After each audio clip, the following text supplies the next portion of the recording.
Today on the LA Food Podcast. The Super Bowl is around the corner, dear listener. Alas, there will be no talk of pigskins, halftime shows, or best chicken wings in the city on this episode. There will, however, be talk of scams, slams, and everything in between, and it's guaranteed to be a touchdown.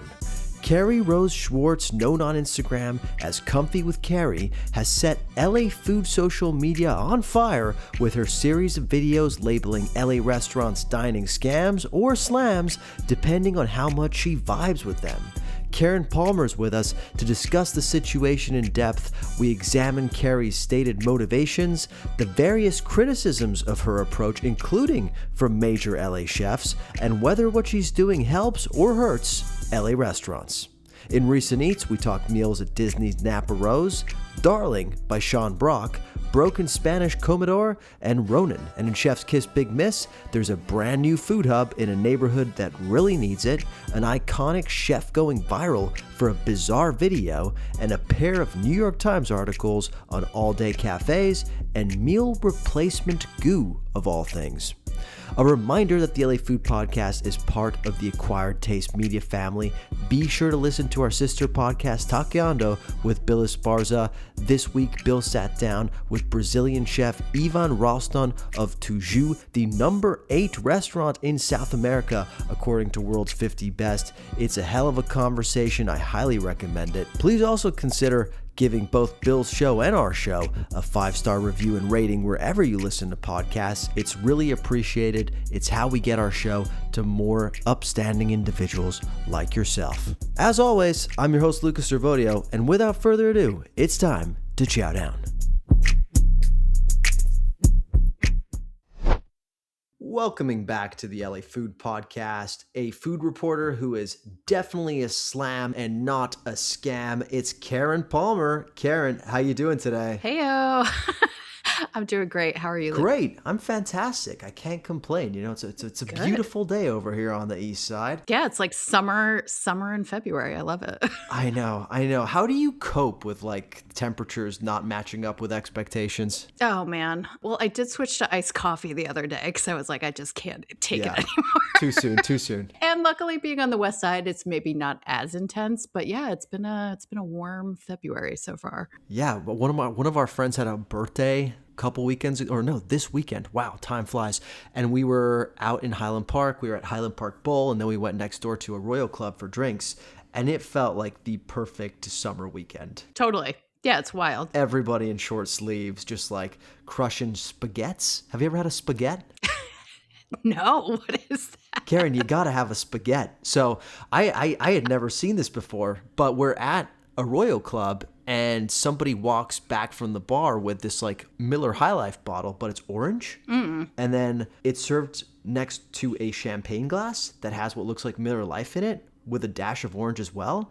Apparently what it is they pour Miller Lite out of the bottle into like a champagne coupe, and they fill the part that's been removed from the Miller High Life with Aperol. Oh. So it's like a Miller High Life Aperol blend. Wow. And as you sip the beer, you're supposed to pour in a little bit of the liquid from the bottle, so it progressively gets more orange as you drink it. Very refreshing, interactive, fun conversation starter, and for some reason it's called a spaghetti. I love that. It's like the champagne of spritzes. Is that Miller High Life? Yeah, that is. Good job. Thank God. You know your beer branding. It's been a long day. Anyway. Sounds like you need a spaghetti. I need a spaghetti immediately. For multiple reasons. Well, Karen, let's get right into it. We got some fun stuff to discuss today, but I want to hear, first of all, where have you been eating recently? Well, I went for the first time, even though it's been open for a few months, to Broken Spanish Comedor, which just got a glowing review in the LA Times. I was very excited for them. I love that. It's like 5 minutes from where I live, so, you know. Shameful. I've been excited about it for a while. Like, I know, I can't believe it took me that long to go.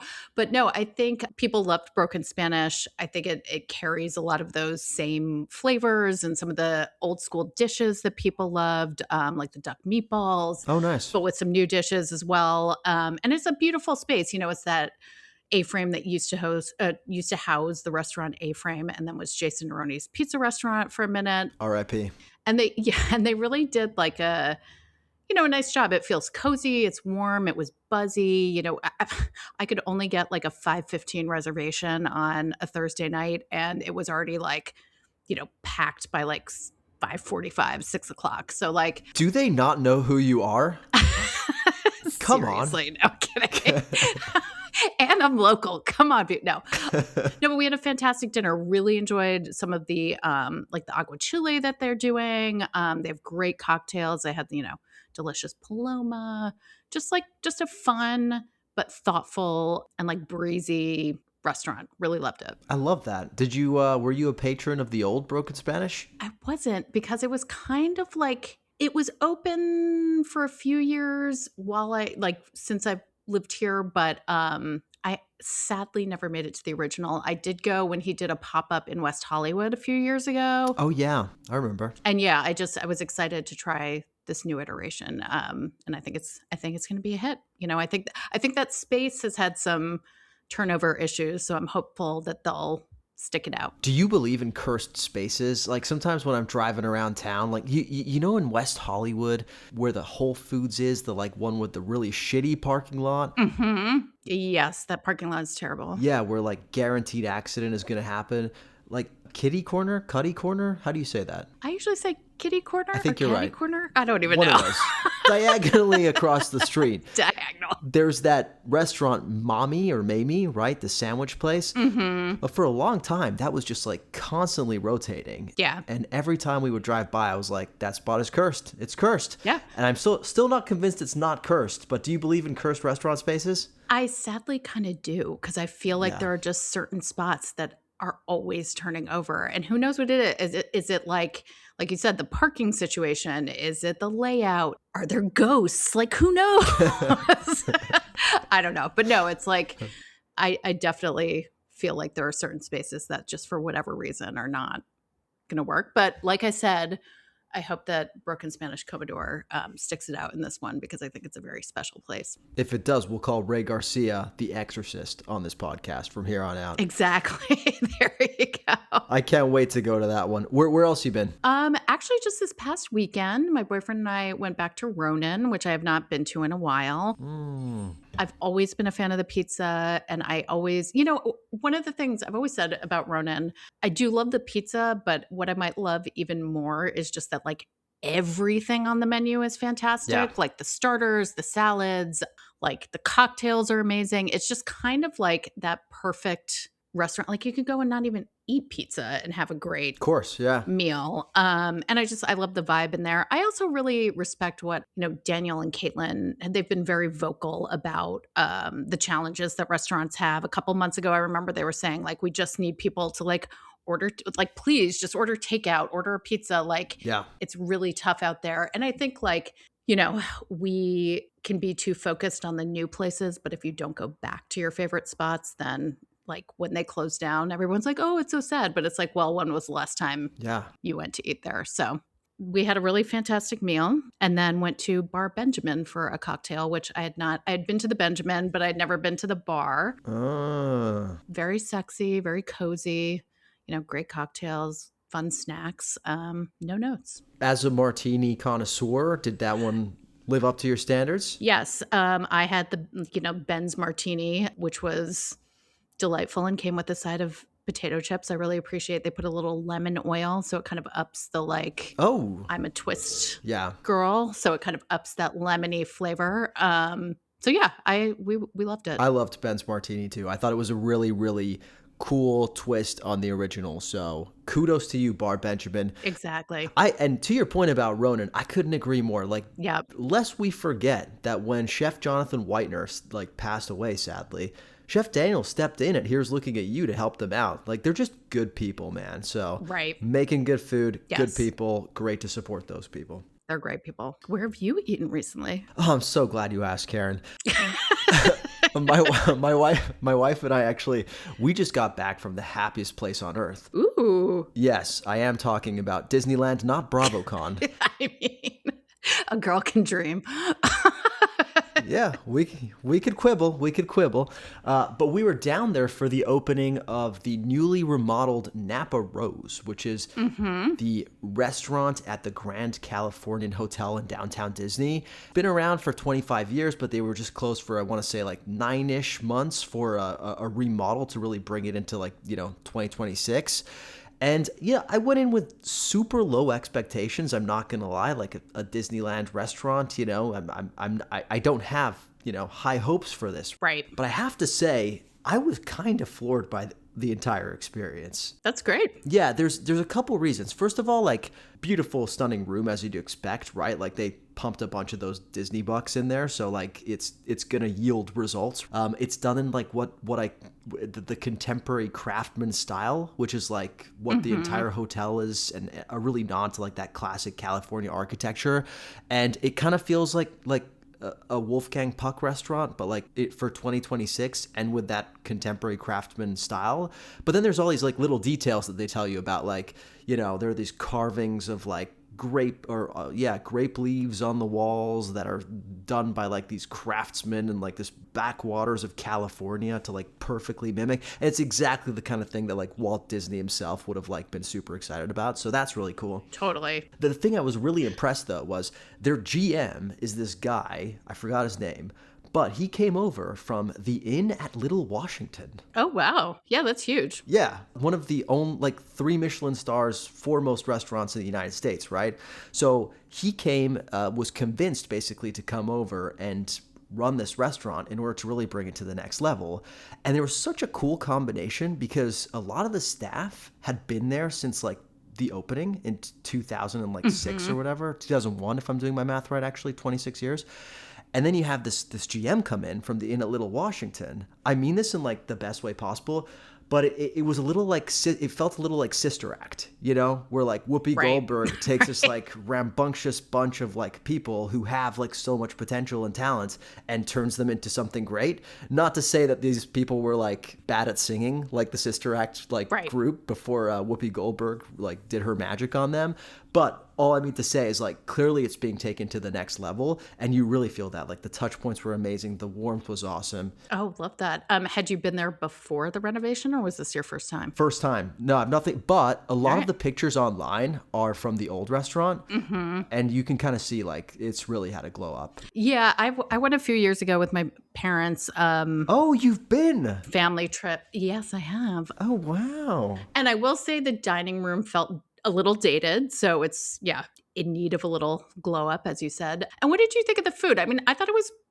good, but I wasn't like necessarily, if I'm being honest, like blown away by anything. But I'm also like, it's a restaurant at Disneyland. I'm sorry, Disney fans. I'm sorry. No, I know. I look, I'm not a Disney adult or a DA, as my wife and I started calling them around the park, which so as not to offend anybody, of course. Right. And I there were a couple dishes that I really, really enjoyed. So, for example, they had this one dish which was a mushroom cappuccino to start, which was basically like a mushroom velouté, but it comes out looking like a cappuccino, and it's got this like thyme foam on top. And it really worked. And I was like, holy shit, this is going to be an incredible meal from there on out. I have to say that sort of like remained my favorite dish throughout the course of the night. Nothing quite wowed me in the same way.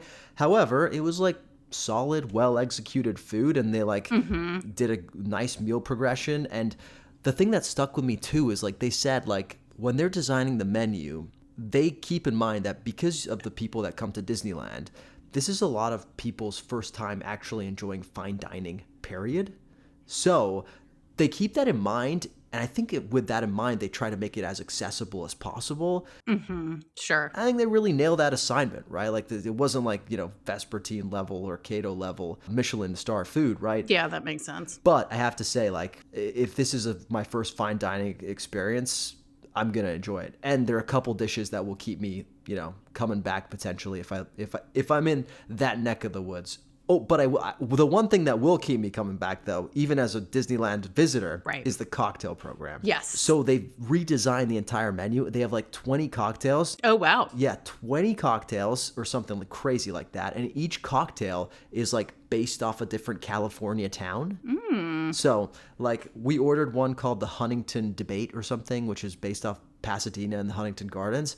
It was like, you know, matcha infused mezcal. It was very creative, very solid cocktail. But the storytelling behind the cocktails alone is enough to get me to go back. So really cool. Very cool. Love that. I will say the pizza slice I had at Alien Pizza Planet the next day, a little less enticing. Right.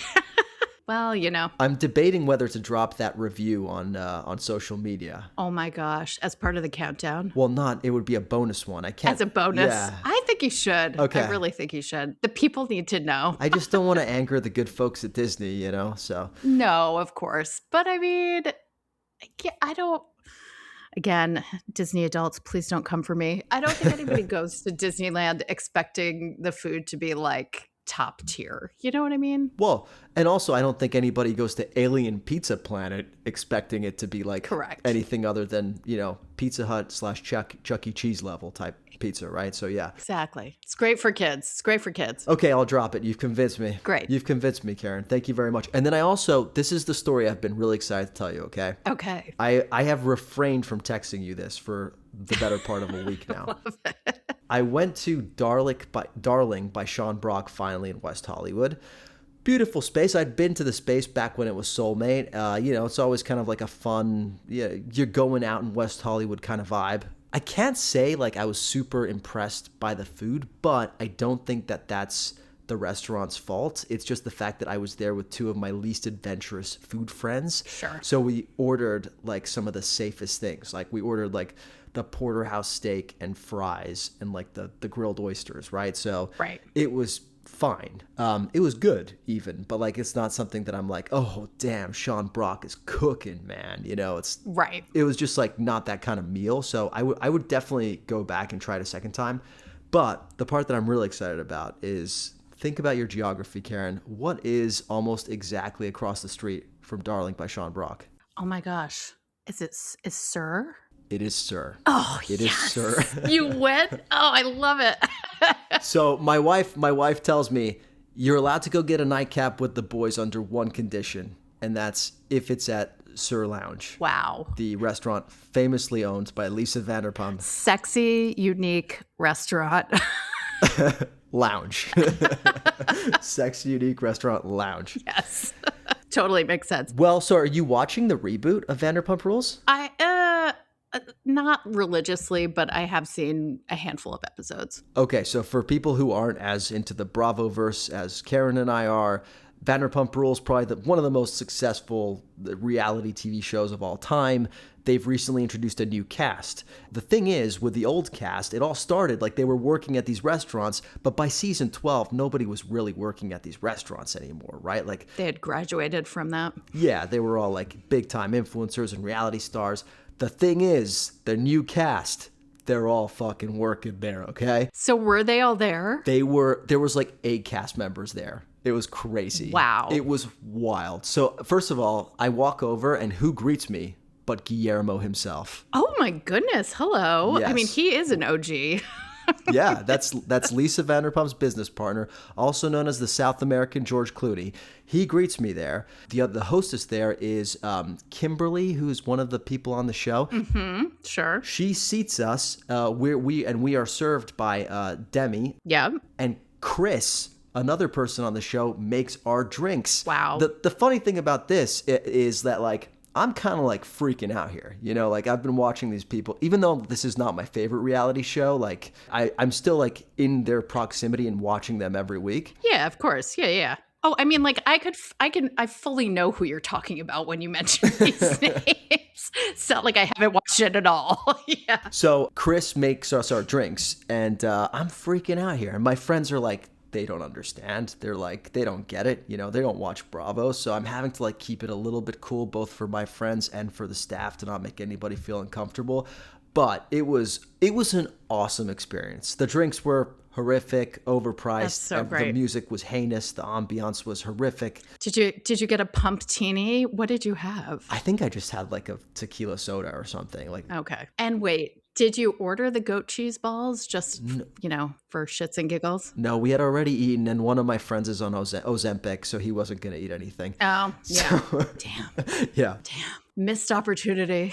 Yeah, next time, okay? Yeah. But anyways, it was just a good time all around. Highly recommend. If you want to go see the Vanderpump cast now that they're still working there, that they're in their ascendancy, SUR is the place to go. I love that you went. I don't know if I told you, and we'll get back on, real podcast topics in a minute.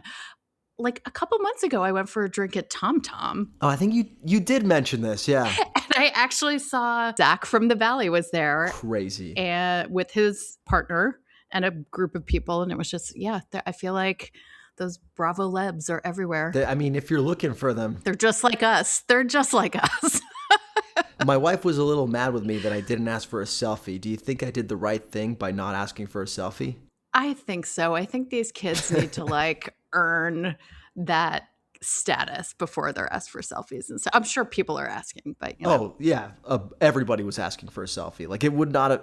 I mostly didn't want to do it because I didn't want to be embarrassed in front of my friends, right? Not necessarily in front of them. Right. They would have been like, yeah, this guy's asking me for a selfie. Yeah, exactly. They'd be psyched. All right, well, let's move on to other people who are in the spotlight. Okay, let's do it. The big topic of the day that I wanted to cover with you, Karen, is something that's been happening on social media recently, and it's an influencer who people have probably heard or seen come across their feeds. It's the influencer that starts every single post with the tagline, "LA fine dining is a scam and I'm done pretending it's not," or some variation thereof. Karen, has this come across your social media feed? I hadn't seen it, if I'm being honest, till you sent it to me. So no, it has not, but I see that it looks like everybody in the restaurant community is talking about this influencer. So yeah, God, I wish I had your algorithm because mine has just been flooded with it. Let me give you some background, okay? I've been doing some digging into the situation, and basically it comes down to this. On December 29th, 2025, the influencer whose name is Kerry Rose Schwartz, she goes by Comfy with Kerry on Instagram, went viral for posting a snapshot of what was a disappointing meal she had. I don't remember if she named the restaurant. It didn't look like she... Oh, I remember. It was the Culver City Hotel. Oh, well, yeah. Okay. Great expectations. At this hotel, she was served what she deemed to be a small slice of beef Wellington. And in this first video, it's like a guerrilla-style footage, like Blair Witch Project, of her interaction with the waiter, questioning him on the size of the Wellington while clearly suggesting some displeasure. Now, the fact that you can't record people's voices in the state of California without their consent is neither here nor there, but that was the first video. Now, what really stood out to people is that the text overlay on the video that she used to describe the situation was the tagline I mentioned. It was that LA fine dining is a straight up scam and I'm done pretending it's not. That's what really hooked people. And since that video caught fire in that series of videos, because it was like a 4-part series, it was like Lord of the Rings, but like one dinner. Since that video, the tagline has become the hook for every video she does. She's reviewed hotspots like Funky, River, Max and Helen's, our favorite, with the same ethos, and her videos attempt to answer the question, is this spot an LA dining scam or an LA dining slam? Now, to your point, Karen, the reaction to these videos has been something else. A lot of people seem to really resonate with her brash and bold framing. They even applaud her for what they call her brutal honesty and her willingness to seemingly rise above the hype. Others, however, have taken strong issue with her and how Kerry approaches her reviews, arguing that just because she doesn't like something, it doesn't mean that the restaurants are necessarily scamming some people. Now, the review, the back and forth I really want to point to as an example is that some high-profile chefs have even gone in her comments section. For example, on her review of Courage Bagels, our friend Chef Jeremy Fox of Birdie G's Rustic Canyon, well, formerly of, he's since left the group, but Birdie G's, Rustic Canyon, so many other epic restaurants, he wrote, "Not liking something does not necessitate a scam." When he posted this, Kerry responded, Hi, when I say LA dining scam, I'm not saying a restaurant is bad, shady, or doing something wrong. To me, a dining scam is an expectation gap when something is marketed as life-changing, costs a premium, and creates huge hype, but the experience itself doesn't match that promise. That's where the scam feeling comes from. It's just my opinion. I know my little old opinion won't make or break Courage Bagels. Many people love them and wish them all the success. No hate here, only honesty. Heart with the hands emojis, if you know what I'm talking about. I sure do. Yeah. Have you ever used that emoji, by the way? A couple times, yeah. I've never used that one. Just use the just use the fucking heart. It's just whatever. Anyways, last one. Jeremy Fox responded one more time. He wasn't having this as an explanation. He goes, regardless of your intentions, the word scam is pretty pointed language that should require receipts to use in this way. The restaurant industry is struggling right now more than any time in recent memory, some more than others, and they could use a little love instead of vitriol for IG likes' sake. Courage Bagels is low-hanging fruit for criticism due to pricing, but I can most certainly assure you that their prices are what they need to be to run a sustainable business and take care of their staff. Please know, I have no skin in the game, don't know the owners, and have never been there, which is a bit of a surprise in and of itself. Chef, let's go. Negativity is easy, but being a positive force isn't all that hard either. Would you lose followers by not being so provocative with the scam references? Maybe, but it would probably feel better at the end of the day. Have a great day, and don't take Birdie G's off your list just yet. Whoa, is he saying Birdie G's is going to come back? I mean, maybe. Sounds like it. Yeah. Little nugget there. Way to bury the lead, Chef. First of all, is Chef Jeremy Fox a great writer, or is that just me? I mean, it was very eloquent. Yeah, not very bad. Thoughtful. Not bad. Well, anyways, does Kerry care about what Chef Jeremy Fox thinks? Probably not, seeing as she's gained something like 20,000 followers since her first review hit socials on December 29th, 2025. Karen, I've already asked you whether you saw these, but since you've seen these videos, since they've come across your feed because I sent them to you, what was your reaction to them? Well, it's interesting. When I started to dig through them, because I did a deep dive, my knee-jerk reaction was, especially because of the scam verbiage on, like you said, like on every title card, like my knee-jerk reaction was kind of like, ugh, like LA restaurants have had such a rough go of it, the last few years with the wildfires and entertainment strikes and COVID and all the things, just not to mention how difficult it is to run a small business in LA, period. So like my knee-jerk reaction was a little bit like, why do we have to be like hating on these restaurants? Like, it felt a little gratuitous or self-serving. Again, like she has gained a ton of followers. But that said, once I really started to look, she is very clear in some of the videos about why her definition of a scam, like you said it, and it's basically, does something live up to the expectations of the hype that it receives? Yeah. And also like, she does talk about places that she loves. She gives positive reviews. I think like if you just see that word scam, you're thinking like, oh, every single thing on there is just like a negative kind of beat down of a business. But that's not the case. That's not the case. I mean, she does, even in the negative reviews, she'll be like, oh, this place, like I like, say Max and Helen, she's talking about the pancakes. She's like, it has some lemon zest in it. I really like that. It's like there are even nuggets of positivity in some of those more negative reviews. So, it's one person's opinion and she's entitled to it. So it's like, I think you have to look a little bit past the scam wording to kind of see what she's actually doing. Yeah, that's a good point. I think I had a very similar like knee-jerk reaction. I was like, well, first of all, I was pissed because I hadn't thought of the framing. As someone who's constantly making social media footage, I'm like, this is fucking brilliant. Why did I not think of this? But my second reaction was like, oh, I didn't think about this because I'm not an asshole. Like, I don't want to like go out there like tearing down small businesses. I did like a negative review of Hail Mary Pizza, which did not like catch fire in the way Kerry's did.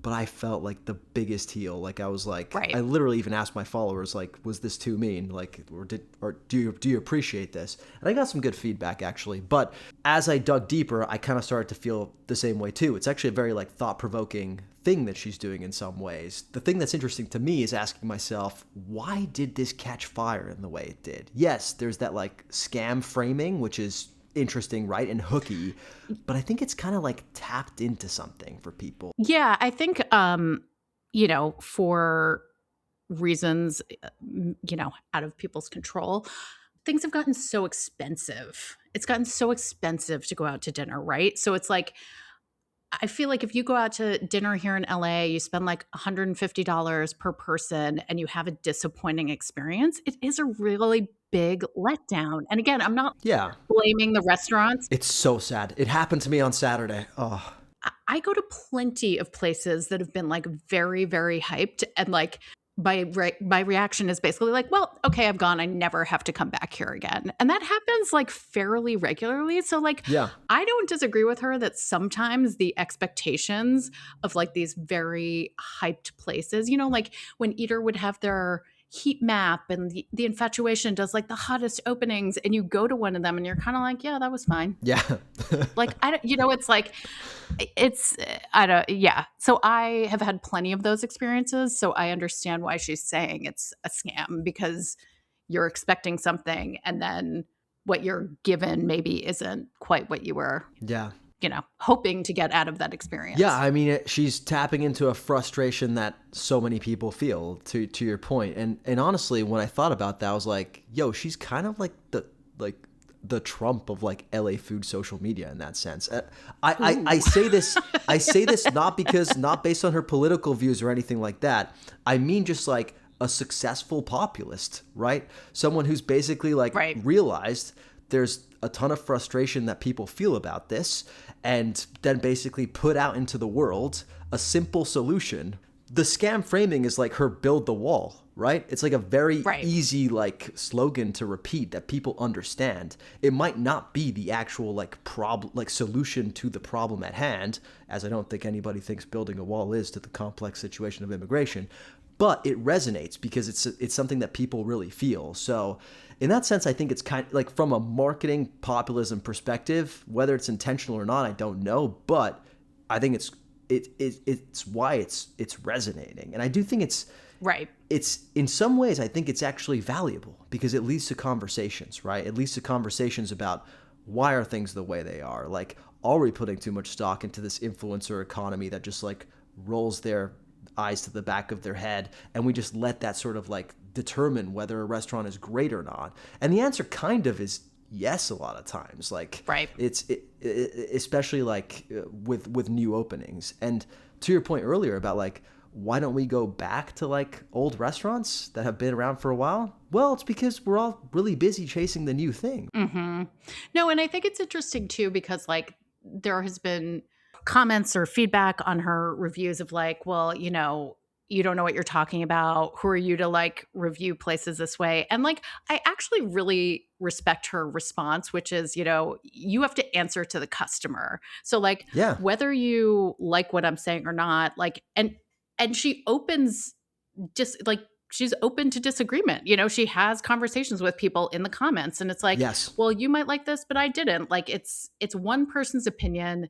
It's subjective. It's like, she is like, I don't want to call her like the average diner in Los Angeles, but like, she's like going out and experiencing these restaurants, and like you're entitled to your opinion, and look, I think you're absolutely right. And I felt myself judging her, honestly, while I was watching like her river review, right? Because I remember during her river review, she was basically like judging the food, and it was really clear she didn't know what she was eating. She like didn't know how to pronounce the food.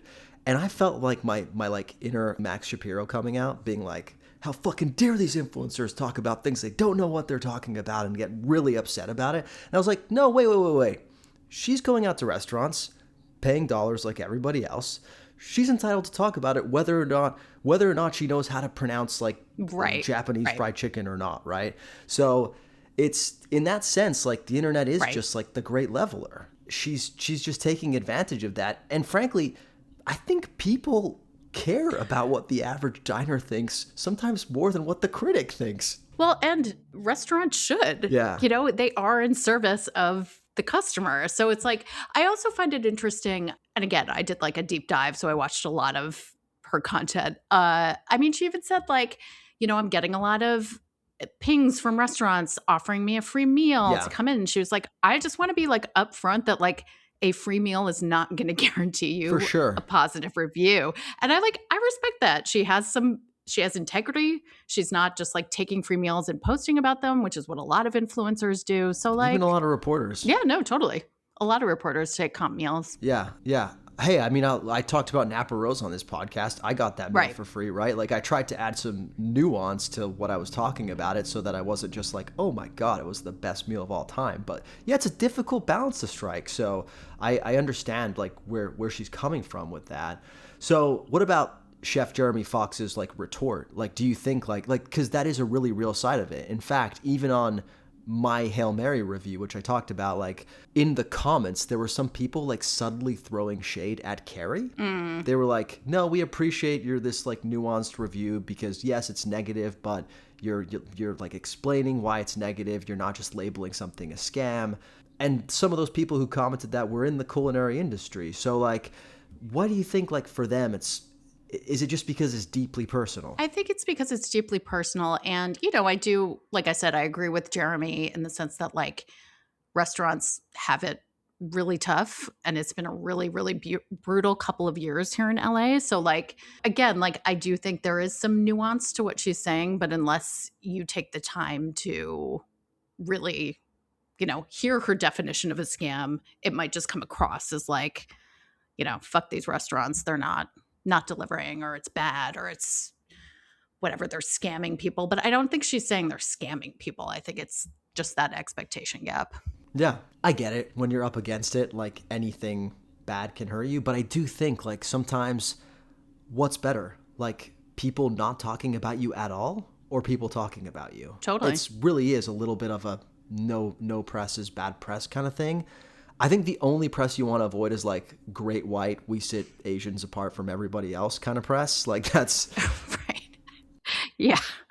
That's not a great look. Yeah, totally. Yeah, that's press you want to avoid, or even like squirrel multi jam press, like that kind of stuff, like that sticks, right? I actually feel bad for Jessica Kozlow because she'll probably have to be answering to that till the day she dies, right? But right. Something like a restaurant's pasta not being as good as you expected, like she said about Funky, like people are talking about your restaurants, whether you right. like whether it's the review is good or not. There's gonna be people in your comments taking up for you. So in some ways, I think some restaurants should just kind of like invite her in, have her tear down your food. You know what I mean? Well, it's interesting. I have seen. I mean, I know she said that she's been receiving invitations. Like people are being like pretty blatant in the comments. Like, come to my place. I'll show you a good, you know, pasta or whatever. You know, yeah. I mean, I agree with you. Most press is good press. So, not all. Most. Yeah. Not all. Most press is good press. And yeah, it's a conversation. And like I said before, this is one person's opinion. And she even said, you know, in the Courage Bagel reviews, like her opinion of them is not necessarily like, has the line shortened at Courage? Probably not. And it's like, you can take it or leave it. Nobody's forcing you to follow her. I find it entertaining. I think, you know, she's obviously smart, like in packaging this, and yeah, she's a media person. The way that she's talking about these things, for sure. So you know, I looked her up. Yeah, she's like produced television. She actually won a reality television show on VH1. Something about somebody living in the basement. Have you heard of that one? Wow. Okay. No. Neither have I. Okay, Kerry. Okay, Kerry. Yeah, but clearly she knows how to play this game. Well, and she has a good like camera presence, you know, it's like, I don't know, she's engaging. So like more power to her. So with the like framing of a restaurant, you know, not living up to not its own standards, but like influencer expectations, any LA dining scams you'd like to report? Ooh. I'm not going to call out anybody by name. Yeah, like I was saying earlier, I mean, the reason I'm laughing about this, listeners, is because Luca and I had a conversation prior to recording where I was saying I was never going to go back to a certain place ever again.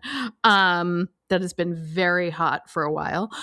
But no, I've had plenty of meals where I was expecting a lot more.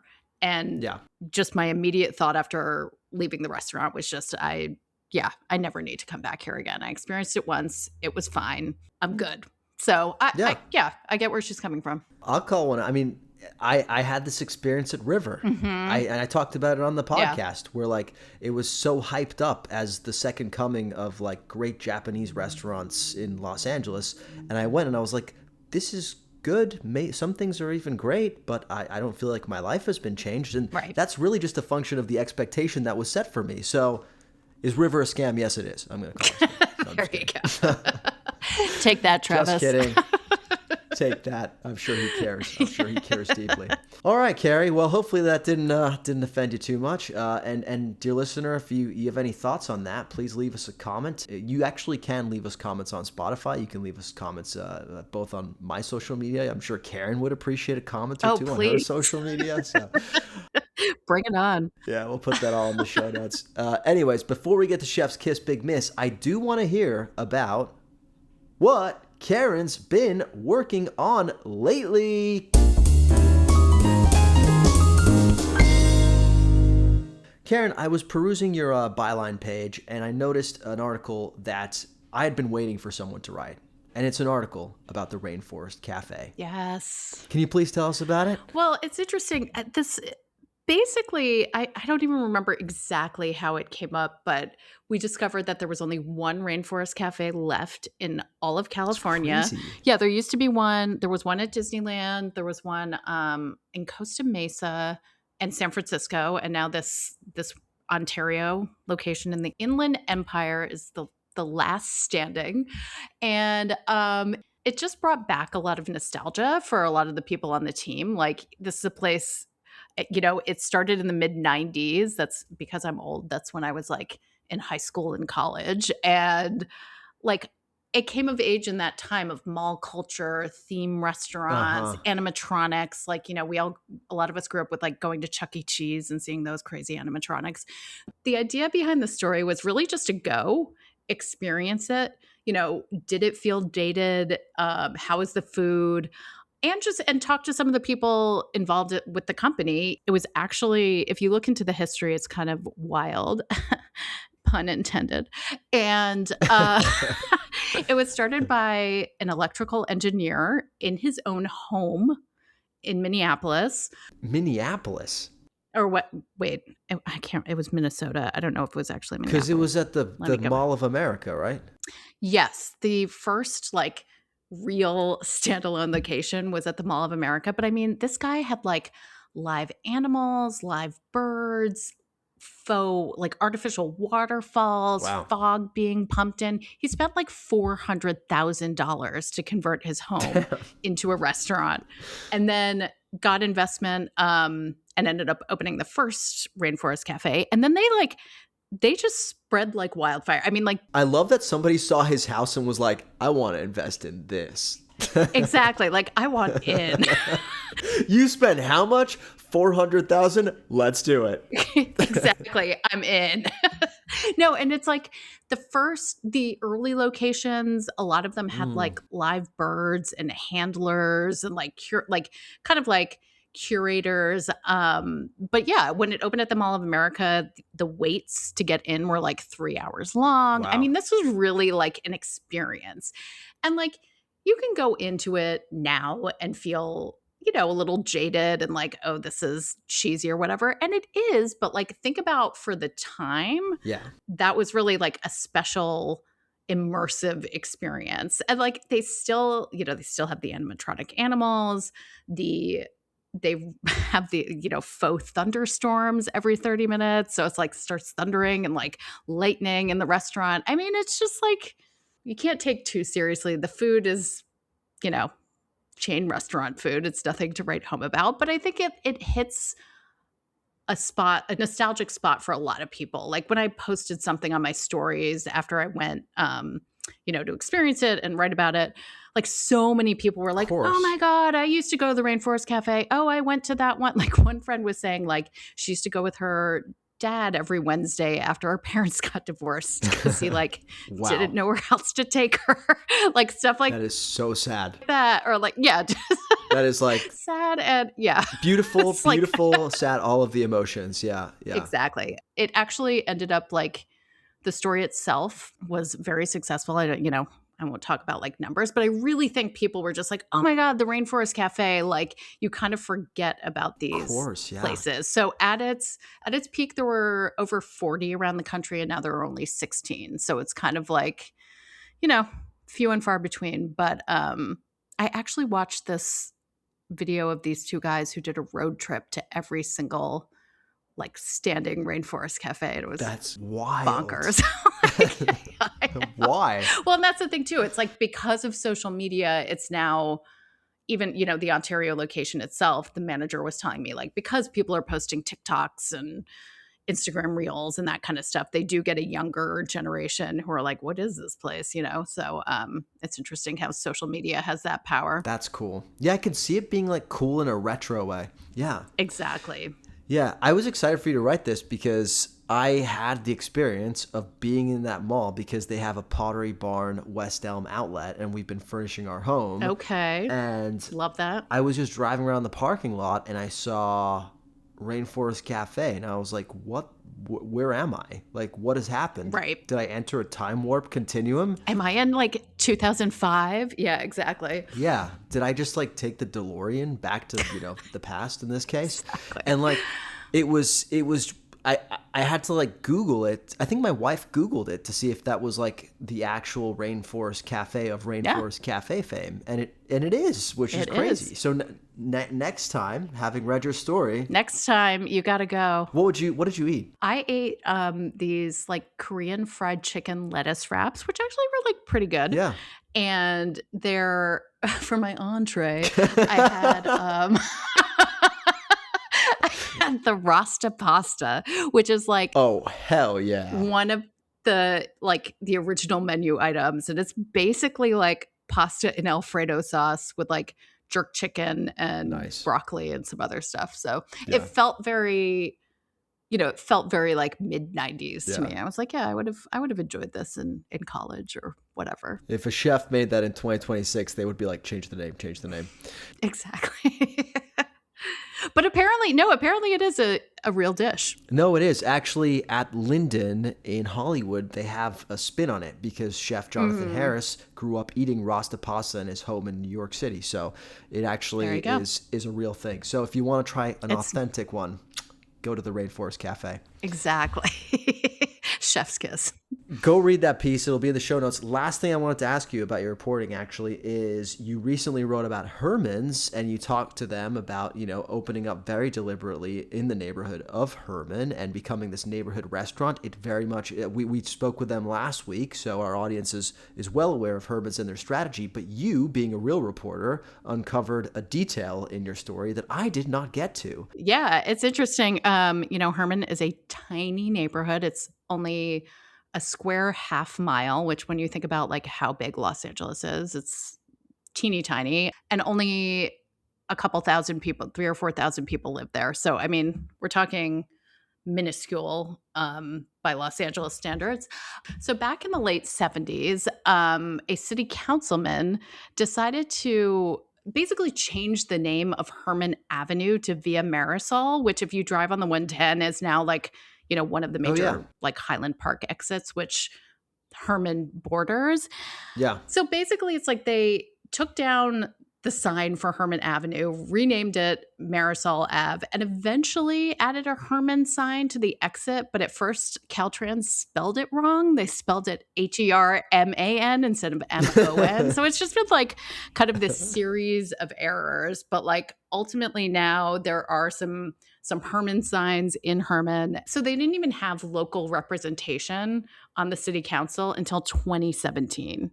Which is crazy. So, it's like, so. Wow. So it's just like an unrepresented area? So, yeah, it's interesting. So Holly Fox, who I interviewed, was saying that she and Adam of Last Word Hospitality, both of them would, drive through Herman all the time based on where they live and where they, go to eat and stuff. And like, it just seemed like a natural place to open a neighborhood restaurant. Yeah, that's really cool. Well, Herman, we're glad you exist, both the neighborhood and the restaurant. Exactly. And thank you for telling our audience that story, which I did not last week. So that's why we have you on.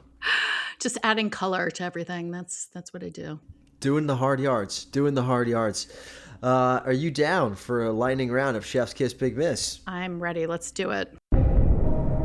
So we're actually going to start with an easy one for you, okay? Jen Harris of the LA Times reports that a new food hub has opened at Crenshaw Boulevard and West 77th Street, transforming the former Kathy's Kitchen space into a collective kitchen, market, and juice bar anchored by Imani Gardens. The Crenshaw Food Hub brings fresh produce sourced directly from Black farmers across California and beyond, alongside alkaline vegan food, pressed juices, and prepared dishes, including a soursop fish sandwich that's gone viral on TikTok. Backed by a broader mission around Black food sovereignty, cooperative economics, and addressing food deserts, the hub is designed as a scalable model that could expand to other cities while keeping ownership, supply chains, and capital within the community. Karen, here's the easy question for you. Is the Crenshaw Food Hub a chef's kiss, a rare example of food culture, health, and economic justice actually aligning in a way that feels grounded, scalable, and even community first? Or are you going to somehow tell us it's a big miss? I mean, I don't know how you could say this is anything but a chef's kiss. So let's just leave it at that. Yeah, pretty cool. Yeah, it's great. It's fantastic. And I love Jen Harris's article about it was outstanding. It was really good. And I have to say, like, you know, I used to work kind of in like the social justice space, and like there's so many examples of people talking about food deserts and wanting to open grocery stores that serve like healthy food and stuff. But I love the focus on like making sure that the entire supply chain remains within like the BIPOC community. Like that I have not really seen in Los Angeles before. So that's why this news is really notable to me. Also, those pizzas. Did you see those pizzas? I did see that, the eggplant pizza. Yeah. We might have to go try that pizza. Okay, that's what we're doing, okay? Holding you to it. All right, great. Done. Next one, viral. So there was a viral video on social media. We've talked a lot about social media, but hey, it is 2026. Of Marco Pierre White, of basically being hung up on every restaurant's wall of fame, eating McDonald's. The video is literally just him unwrapping a McDonald's cheeseburger, dipping it in Heinz ketchup every once in a while, eating it rather pensively in what I think was a little bit of an homage to an Andy Warhol video. The thing that really caught fire wasn't just the video, but also the fact that he was responding to comments in a rather saucy manner. For example, whenever anybody would shit on McDonald's, he'd say, I've had meals at three Michelin star restaurants that don't measure up to McDonald's. And someone even said, like, this looks like a terrorist hostage video. And he said, a little self-harm is okay sometimes, or something like that.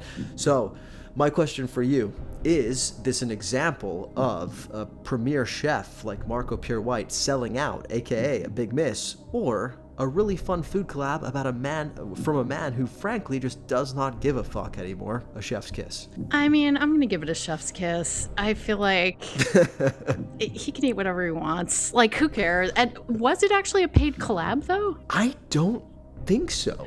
I don't think so. I think it was just it was just like an sort of arty video of him eating McDonald's, which is like, it was mesmerizing. Yeah, I have no problem with it. He could do whatever he wants. And honestly, I kind of like that he like clapped back at people. It's like, just because it's not a 3-star Michelin restaurant doesn't mean it can't be delicious. Doesn't mean it's good for you, but you know, whatever.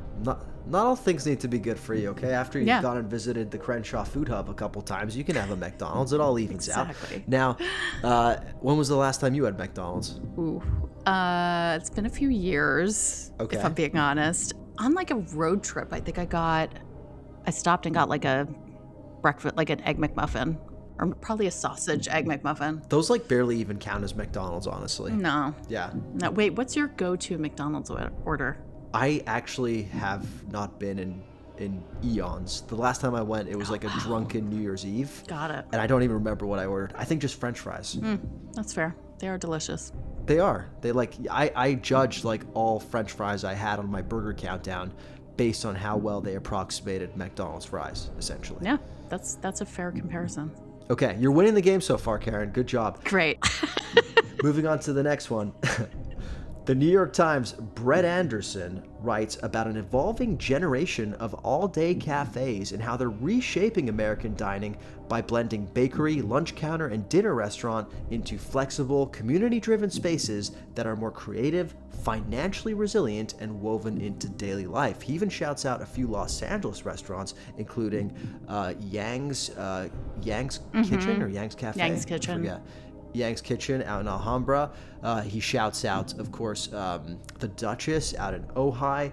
Karen, Brett Anderson's piece on the flexibility of all-day dining. Chef's kiss, big miss. Well, when I first read the headline, I was kind of like, okay, like all-day dining, like the all-day cafe is not necessarily something new.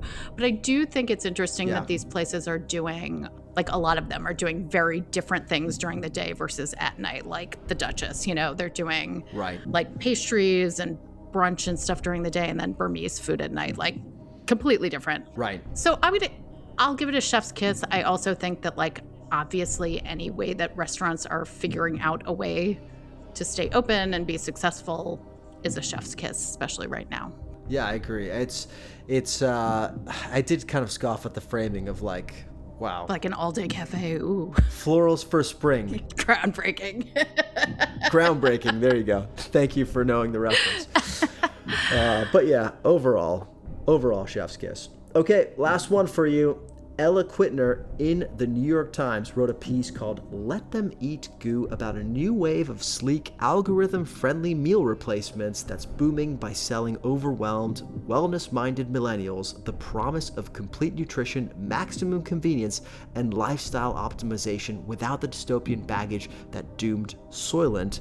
Examples were like a pouch called, I want to say like liquid salad or something. Right. Karen, liquid salads, goo, and things that approximate Soylent. Chef's kiss, big miss. I mean, I'm going to go big miss. It's kind of like, just eat food, eat good food. I know we're all stressed and, you know, pressed for time. Don't have time. But like, I mean, it reminds me of like when my niece and nephew were kids and they were taking those like protein I don't know. It's just like I just don't ultimately, and this is my personal opinion, believe that these things in the long run are going to be good for you. So I'm going to give it a big miss. I do really like Ella Quittner's writing though, and I think, you know, it's a really interesting topic that people are kind of resorting to these liquid food replacement. Oh, whatever.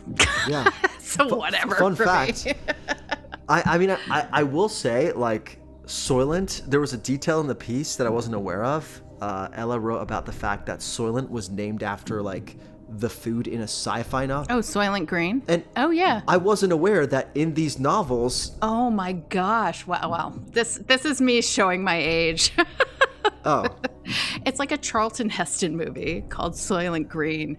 And the reason I've never seen the actual movie, but SNL used to do or they maybe just did once, like a, you know, sketch about Soylent Green where like Phil Hartman plays Charlton Heston and he's just like yelling about it being Soylent Green. I don't know. It's so random but yeah, it's an old movie. Well, I wasn't aware that in this movie Soylent Green, the like meal replacement Soylent Green was like killing people. Yeah. Oh no, it was made of people. It was made of literal people. That's the whole thing. It's like the sketch was Phil Hartman just screaming, "It's people." I'll send it to you. You'll love I mean, honestly, the moment I read that, I felt like Phil Hartman being like, "Of course, Soylent failed. It's people." You know what I mean? Even though it wasn't made of people, it felt like it was. No, but like choose another name, bro. Surely, like karmically, that name must be cursed. Speaking of cursed restaurant spaces, so yes, Soylent is cursed. I'm gonna give this a big miss as well. I'm just like, fuck, guys. We don't have like a culture in America of like stopping and eating, like just eat and enjoy. Right. Like it's okay if we lose like 30 minutes of productivity to like enjoy a good sandwich or something. You know what I do every day, Karen? Exactly. What do you do every day? This is not actually a good thing I do, I think. Maybe it's bad. I don't know. I'm gonna tell you. What I do is whenever I'm eating lunch, whether it's just a PB&J, whether it's a salad, whether it's, you know, when I'm eating lunch at home, I will at least take a break from work and throw something enjoyable on the TV and just watch that instead. I know it's probably not great, like you should probably just enjoy the food or enjoy the company of others, but at least I take a break. I plug from the day, I catch up on SNL or something, and I just enjoy my life. I do that as well because I just think, eating in front of your laptop is sad and depressing. But you know what I threw on yesterday? Yeah. What? The Below Deck crossover episode. Oh, you're catching up. Yes. So anyway, I also took a break and really, refilled my cup with the Real Housewives of Salt Lake City / Below Deck. You went the distance. I did. I went the distance. I'm literally shaking right now. Well, Karen, you've done a fantastic job as always. You won the game.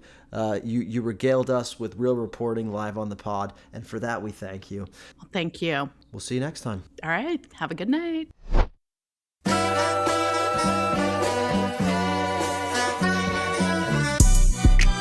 Thanks for listening to another episode of the LA Food Podcast. Thanks to our guests for making the time for us.